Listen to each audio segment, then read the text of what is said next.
Now, students, in this session, we are going to discuss about animal breeding. So, what is animal breeding? It is producing improved breeds of domesticated animals by improving their genotypes through selective mating. ਬੇਟੇ ਉਹਨਾਂ ਦਾ ਜਿਹੜਾ jeans ਹੈ ਅੰਦਰ body ਦੇ ਵਿੱਚ ਉਹਨਾਂ ਨੂੰ improve ਕਰਨਾ ਹੈ through selective mating is called as animal breeding. ਇਹ ਕਿਉਂ ਕਰ ਰਹੇ हैं? Just to increase the yield, ताकि एनिमल डिजीज रेजिस्टेंट हो जाए, ज़्यादा पैदावार करे, राइट। रिप्रोडक्शन ओदी रेट जो ज़्यादा होवे, ठीक है। तो इन्ना सारे चीज़ां करके आप एनिमल ब्रीडिंग है जी वो करते हैं। ना next is the breed. Now, most of the students get confused between these two terms, between the breed and the species. Now, let me give you a very good example to explain this. Now, do you know what is a German Shepherd? Do you know what is a pug? Do you know what is a Pomerian? ਇਹ ਕੀ ਹੈ ਬੇਟੇ? Breeds of dogs, ਨਸਲਾਂ dogs ਦੀਆਂ। ਹੁਣ ਤੁਸੀਂ Vodafone ਦੀ ad ਦੇਖਦੇ ਹੋ ਤਾਂ that dog is a pug, right. ਤਾਂ ਮਤਲਬ ਇਹ ਜਿਹੜਾ ਹੈ ਪਗ ਹੋ ਗਿਆ, ਜਰਮਨ ਸ਼ੈਫਰਡ ਹੋ ਗਿਆ, ਪਮੇਰੀਅਨ ਹੋ ਗਿਆ, ਠੀਕ ਹੈ। ਇਹ ਕੀ ਹੈ? ਨਸਲਾਂ। ਪਰ ਹੈ ਤਾਂ ਸਾਰੇ ਡੌਗ ਹੀ, ਤਾਂ ਸਪੀਸ਼ੀਜ਼ ਤਾਂ ਸੇਮ ਹੈ ਬਟ ਨਸਲਾਂ ਅਲੱਗ-ਅਲੱਗ ਹੈ, ਬਰੀਡਸ ਅਲੱਗ-ਅਲੱਗ ਹੈ।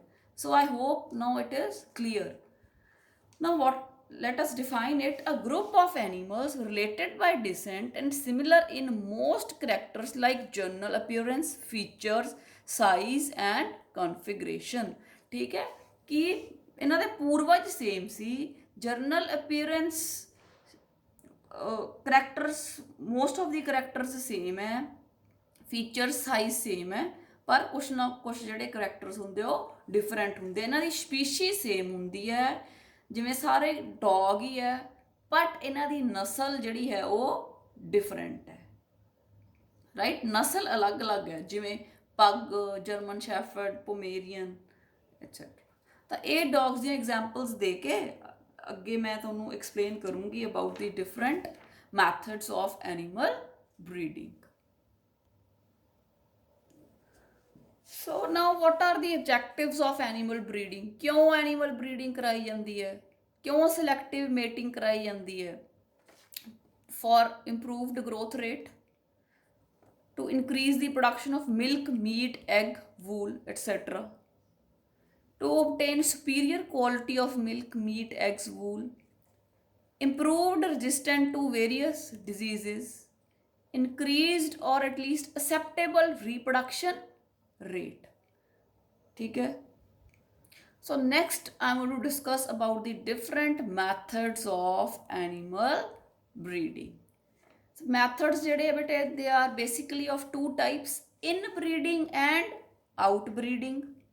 inbreeding ਮਤਲਬ between same breed, ਇੱਕੋ ਨਸਲ ਦੇ ਵਿੱਚ, like I cross pug with a pug for 4 to 6 generations।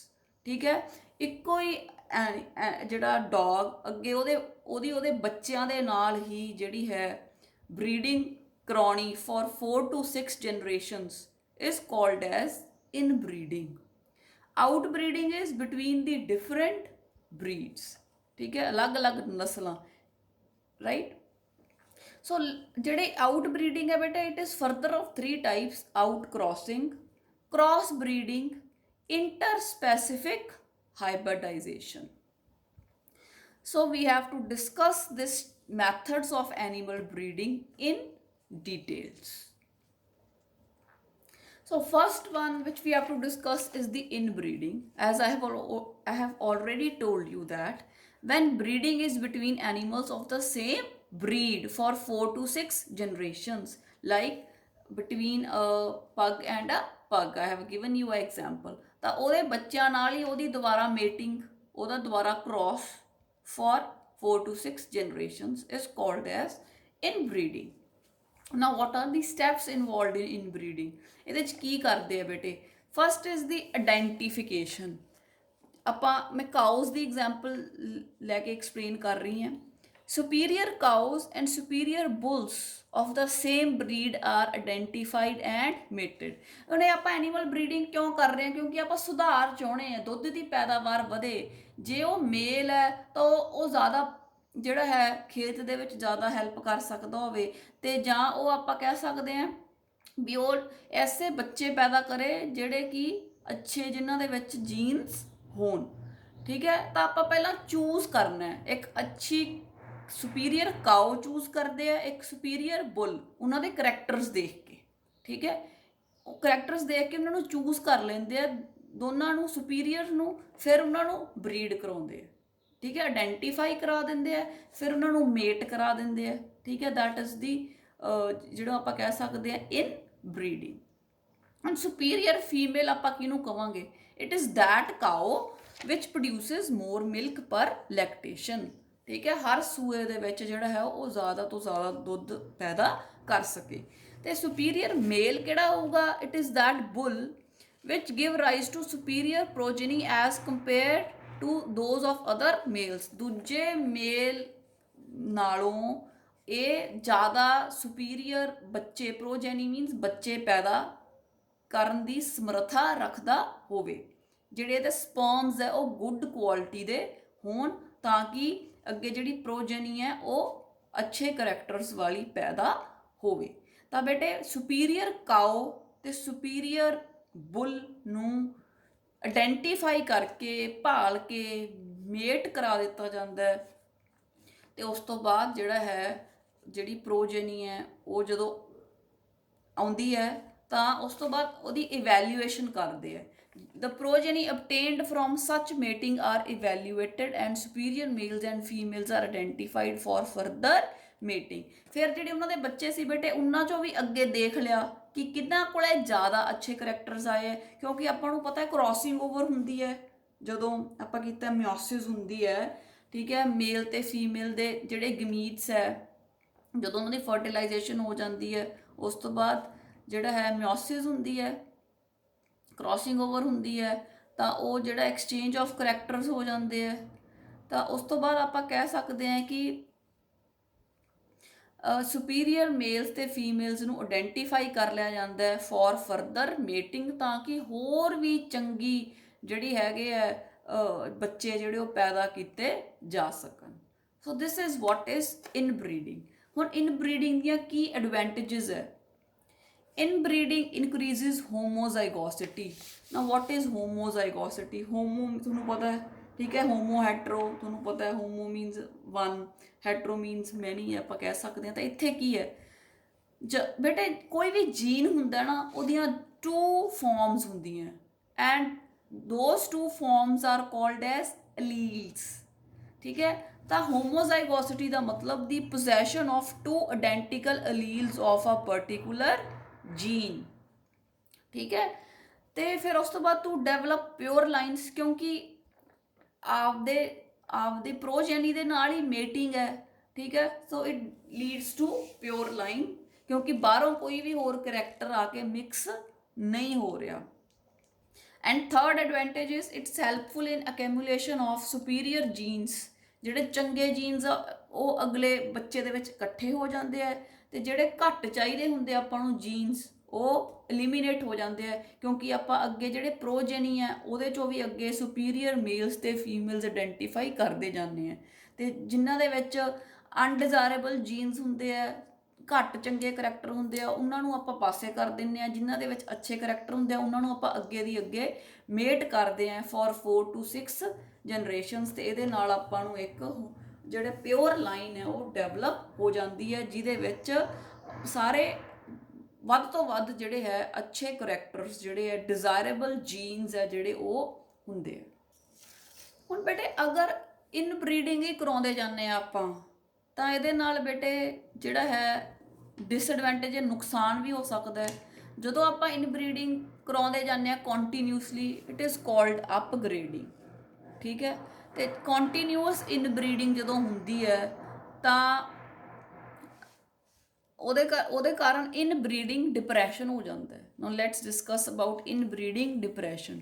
If inbreeding continues within the small local population, ਠੀਕ ਹੈ, ਜਿਵੇਂ ਮੈਂ ਦੱਸਿਆ ਆਪਦੇ ਹੀ ਪ੍ਰੋਜਨੀ ਦੇ ਨਾਲ ਮੇਟਿੰਗ ਹੋਵੇ, ਠੀਕ ਹੈ, ਤਾਂ ਆਪਦੇ ਸਿਬਲਿੰਗਸ ਦੇ ਨਾਲ ਹੀ ਮੇਟਿੰਗ ਹੁੰਦੀ ਹੈ ਜਦੋਂ, ਠੀਕ ਹੈ, ਤਾਂ in a small population it leads to decreased vigour, fitness, fertility and productivity. ਪੈਦਾਵਾਰ ਵੀ ਘਟ ਜਾਂਦੀ ਹੈ ਤੇ ਬੱਚੇ ਪੈਦਾ ਕਰਨ ਦੀ ਜਿਹੜੀ ਸ਼ਕਤੀ ਉਹ ਵੀ ਘਟ ਜਾਂਦੀ ਹੈ। So this is called as inbreeding depression.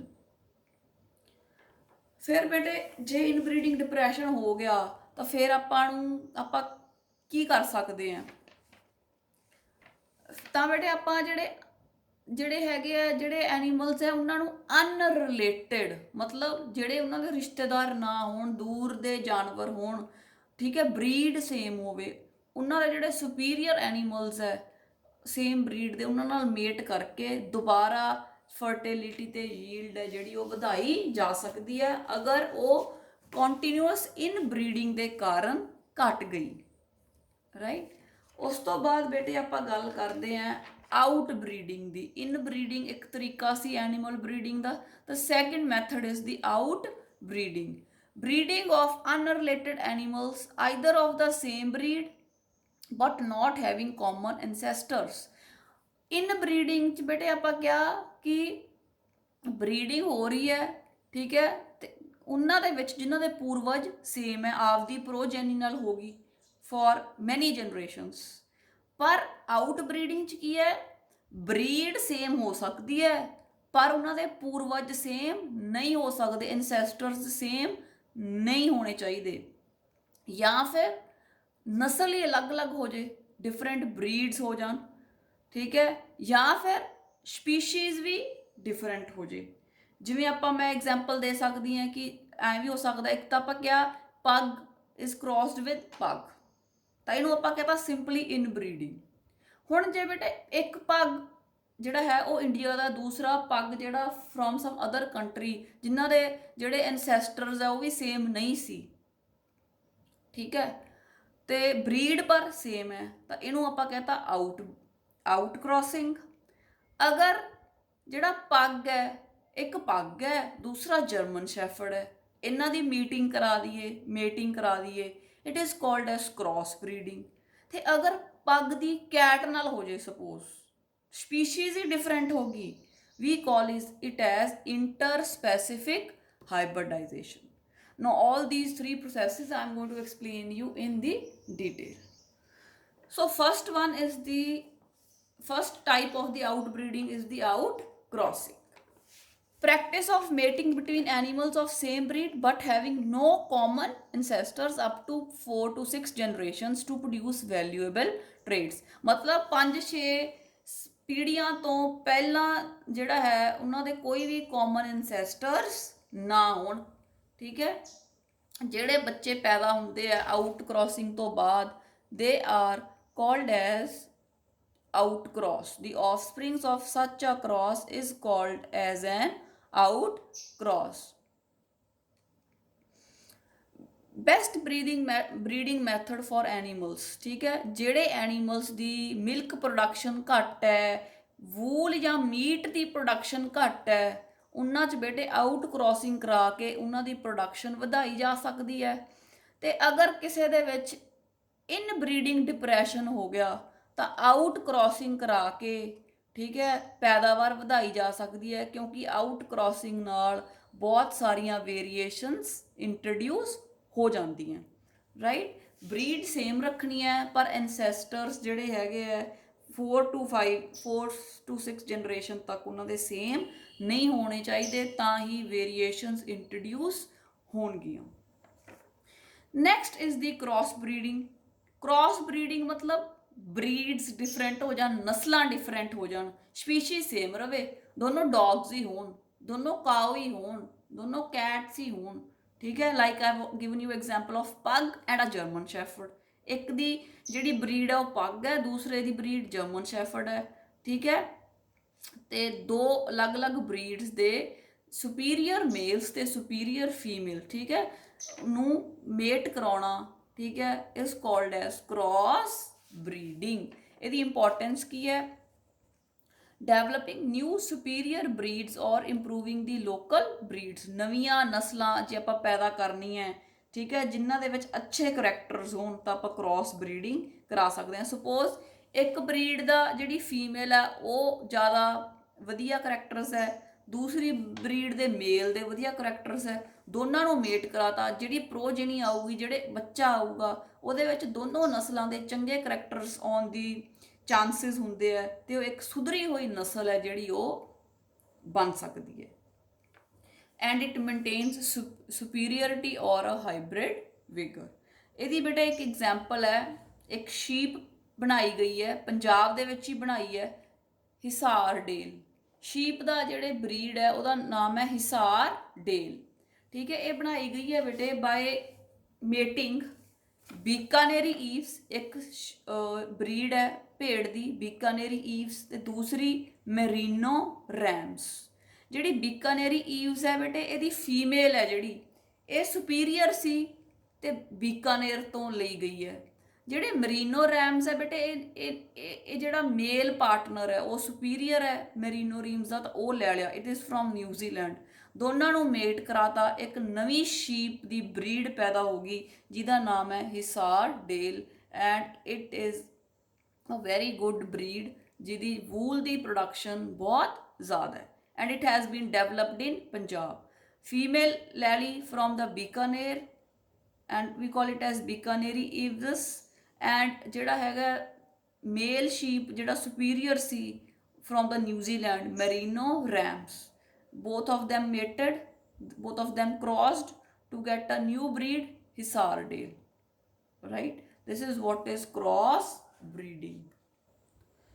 Now next we have the third method, that is the interspecific hybridization, मतलब species भी बदलती, crossing between male and female animals of two different species, ठीक है, species ही अलग होगी, like simple example, a pug is crossed with the cat, ਪੱਗ ਦੀ ਸਪੀਸ਼ੀ ਹੋਰ ਹੈ, ਕੈਟ ਦੀ ਸਪੀਸ਼ੀਜ਼ ਹੋਰ ਹੈ, ਠੀਕ ਹੈ। ਤਾਂ ਜਿਹੜੀ ਪ੍ਰੋਜੇਨੀ ਆਊਗੀ may combine desirable features of both the parents, ਦੋਨੋਂ ਪੇਰੈਂਟਸ ਦੇ ਚੰਗੇ ਕਰੈਕਟਰਸ ਪ੍ਰੋਜੇਨੀ ਦੇ ਵਿੱਚ ਆ ਸਕਦੇ ਹੈ, ਤੇ ਇੱਕ ਨਵਾਂ ਹੀ ਨਸਲ ਹੈ ਜਿਹੜੀ ਉਹ ਪੈਦਾ ਹੋ ਸਕਦੀ ਹੈ। ਇਹਦੀ ਐਗਜ਼ਾਮਪਲ ਹੈ ਬੇਟੇ ਮਿਊਲ, ਖੱਚਰ।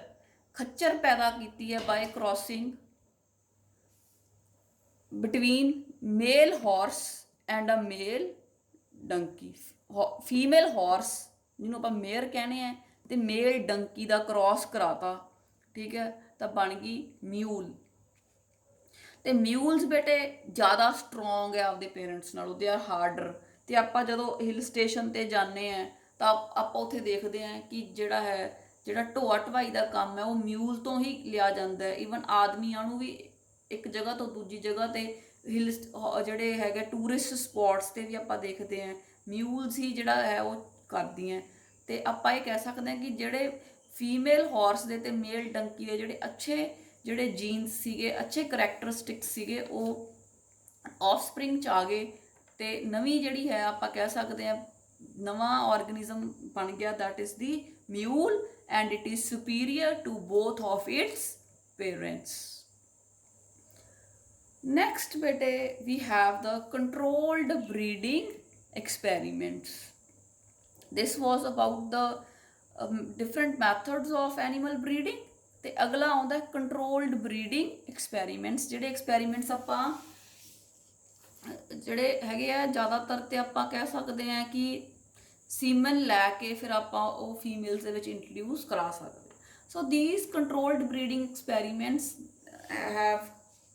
can be done by artificial insemination and by multiple ovulation embryo transfer technology. This is also called as MOET. ठीक है, both of these techniques are very important, artificial insemination AI or MOET. So first I'm going to explain about the artificial insemination.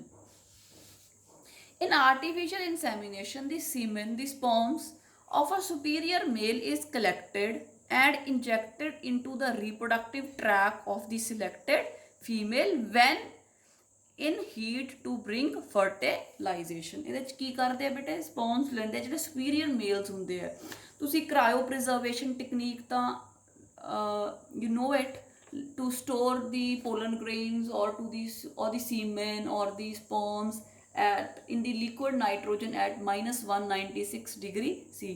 ਤਾਂ ਬੇਟੇ ਉਹ ਜਿਹੜੇ ਹੈਗੇ ਆ store ਕਰ ਲਏ ਜਾਂਦੇ ਆ। ਜਿਹੜਾ ਸੀਮਨ ਹੈ it is stored and frozen for later use। ਤਾਂ ਉਸ ਤੋਂ ਬਾਅਦ ਕੀ ਕੀਤਾ ਜਾਂਦਾ ਹੈ ਬੇਟੇ, ਜਿਹੜਾ ਇਹ ਸੁਪੀਰੀਅਰ ਮੇਲ ਦੇ ਜਿਹੜੇ ਸੀਮਨ ਆ ਉਹ ਕਲੈਕਟ ਕਰ ਲਏ ਜਾਂਦੇ ਆ, ਠੀਕ ਹੈ।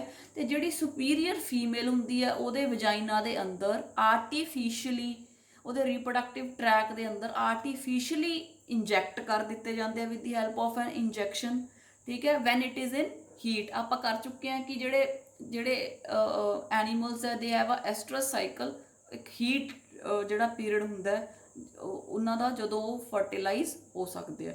ਤਾਂ ਹੀਟ ਪੀਰੀਅਡ ਦੇ ਦੌਰਾਨ ਜਿਹੜੀ ਸੁਪੀਰੀਅਰ ਫੀਮੇਲ ਜਿਹੜੀ ਆਪਾਂ ਸਿਲੈਕਟ ਕਰ ਲਈ ਉਹਦੇ ਅੰਦਰ ਸੀਮਨ ਇੰਜੈਕਟ ਕਰ ਦਿੱਤੇ ਜਾਂਦੇ ਆ, ਠੀਕ ਹੈ। ਤਾਂ ਇਹਦੇ ਨਾਲ ਬੇਟੇ ਇਹਦੇ 'ਚ ਕੀ ਹੈ, ਇਹਦੇ ਬਹੁਤ ਐਡਵਾਂਟੇਜਸ ਹੈ। ਥੋੜ੍ਹੇ ਸਪਰਮਸ ਨਾਲ ਹੀ ਕੰਸੈਪਸ਼ਨ ਹੋ ਜਾਂਦੀ ਹੈ, ਫਰਟੀਲਾਈਜੇਸ਼ਨ ਹੋ ਜਾਂਦੀ ਹੈ, ਠੀਕ ਹੈ, ਕਿਉਂਕਿ ਆਪਾਂ ਉਹਨੂੰ ਰੀਪਰੋਡਕਟਿਵ ਟਰੈਕ ਦੇ ਅੰਦਰ ਜਿਹੜਾ ਹੈ ਇੰਜੈਕਟ ਕਰ ਰਹੇ ਹਾਂ। ਫਿਰ ਬੇਟੇ ਜਿਹੜੇ ਸਪਰਮਸ ਹੈ ਦੇ ਆਰ ਜਿਹੜੇ ਹੈਗੇ ਆ ਡਿਜ਼ੀਜ਼ ਜਿਹੜੇ ਹੈਗੇ ਆ ਇਹ ਮਤਲਬ ਡਿਜ਼ੀਜ਼ ਫ੍ਰੀ ਹੁੰਦੇ ਆ, ਕਿਉਂਕਿ ਲੈਬ ਦੇ ਵਿੱਚ ਆਪਾਂ ਇਹਨਾਂ ਨੂੰ ਸਟੋਰ ਕੀਤਾ ਹੁੰਦਾ ਹੈ। ਸੋ ਦੀ spread of the diseases can also B controlled. ਤਾਂ ਆਰਟੀਫਿਸ਼ੀਅਲ ਇਨਸੈਮੀਨੇਸ਼ਨ ਦੇ ਬਹੁਤ ਸਾਰੇ ਐਡਵਾਂਟੇਜਸ ਹੈ। ਘੱਟ ਸਪਰਮਸ ਨਾਲ ਹੀ ਜਿਹੜਾ ਆਪਾਂ ਕੰਸੈਪਸ਼ਨ ਹੋ ਸਕਦੀ ਹੈ। Disease free offsprings can be produced and ਜਿਸ ਤਰ੍ਹਾਂ ਦੇ ਕਰੈਕਟਰਿਸਟਿਕਸ ਆਪਾਂ ਨੂੰ ਆਫਸਪ੍ਰਿੰਗ ਦੇ ਵਿੱਚ ਚਾਹੀਦੇ ਆ ਉਸ ਤਰ੍ਹਾਂ ਦਾ ਜਿਹੜਾ ਮੇਲ ਹੈ ਉਹਦੇ ਸੀਮਨਸ ਆਪਾਂ ਇੰਟਰੋਡਿਊਸ ਕਰਾ ਰਹੇ ਹਾਂ। ਹੁਣ ਬੇਟਾ ਇਹਦੀ ਐਗਜ਼ਾਮਪਲ ਹੈ ਕਿ ਇੱਕ ਆਪਣਾ ਜਿਹੜਾ ਇੰਡੀਆ ਦੇ ਵਿੱਚ ਹਰਿਆਣਾ ਦੇ ਵਿੱਚ ਹੈ ਨੈਸ਼ਨਲ ਡੇਅਰੀ ਰਿਸਰਚ ਇੰਸਟੀਟਿਊਟ ਇਨ ਕਰਨਾਲ। ਇਹ ਬਹੁਤ ਵੱਡਾ ਰਿਸਰਚ ਇੰਸਟੀਟਿਊਟ ਹੈ ਜਿਹਦੇ ਵਿੱਚ ਇੱਕ ਨਵੀਂ ਨਸਲ ਕਾਓ ਦੀ ਪੈਦਾ ਕੀਤੀ ਜਿਹਦਾ ਨਾਮ ਹੈ ਕਰਨ ਸਵਿਸ। ਇਹ ਕਿਵੇਂ ਪੈਦਾ ਕੀਤੀ ਗਈ, ਸਾਹੀਵਾਲ ਕਾਓ ਲਈ ਗਈ ਫੀਮੇਲ, ਤੇ ਜਿਹੜਾ ਬਰਾਊਨ ਸਵਿਸ ਬੁੱਲ ਹੈ USA ਦਾ ਉਹਦੇ ਜਿਹੜੇ ਸਪਰਮਸ ਸੀ ਉਹ USA ਤੋਂ ਮੰਗਾਏ ਗਏ and they were artificially injected into the female Sahiwal cow and a new breed which yields a lot of milk, right, was produced ਜਿਹਦਾ ਨਾਮ ਹੈ ਕਰਨ Swiss. So these such techniques can be followed to obtain new breeds. Now the second one which we have to discuss is the multiple ovulation embryo transfer, MOET. One thing beta you always remember that this technique is done only for the improvement of the herd means ਝੁੰਡ ਵਧਾਉਣਾ, ਠੀਕ ਹੈ, ਤਾਂ ਕਿ ਜ਼ਿਆਦਾ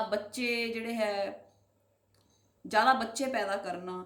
ਇਨ mammals, ਸਿਰਫ mammals ਦੇ ਵਿੱਚ ਹੀ ਜਿਹੜੀ ਇਹ ਟੈਕਨੋਲੋਜੀ ਹੈ ਉਹ ਵਰਤੀ ਜਾਂਦੀ ਹੈ ਤਾਂ ਕਿ ਝੁੰਡ ਦਾ ਸਾਈਜ਼ ਹੈ ਜਿਹੜਾ ਪੋਪੂਲੇਸ਼ਨ ਹੈ ਜਿਹੜੀ ਉਹ ਐਨੀਮਲ ਦੀ ਉਹ ਵਧਾਈ ਜਾ ਸਕੇ। ਹੁਣ ਬੇਟੇ ਇਹਦੇ ਵਿੱਚ ਕੀ ਕਰਦੇ ਆ, ਇਹਦੇ ਵਿੱਚ 2 ਕਾਓਸ ਦੀ ਜ਼ਰੂਰਤ ਪੈਂਦੀ ਹੈ।